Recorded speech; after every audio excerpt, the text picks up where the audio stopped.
For the word of God is alive and active, sharper than any double-edged sword. It penetrates even to dividing soul and spirit, joints and marrow. It judges the thoughts and attitudes of the heart. A lot of people think that the word of God is just ink on paper. They think it's just words written on an ancient book.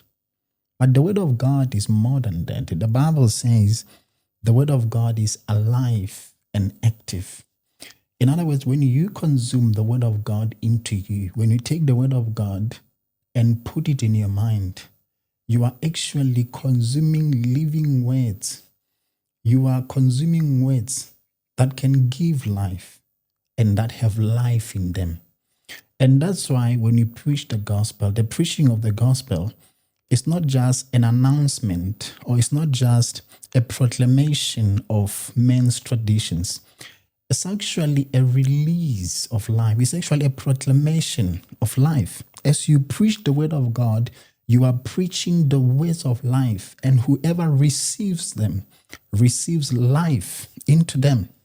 Now think about this. If you were to take the word of God and put it in your mind, consume it daily, meditate on it daily, what do you think will happen to your mind? The Bible says the word of God is alive and active. So that means your thoughts will become alive and they will become active, just as the word of God is alive and active.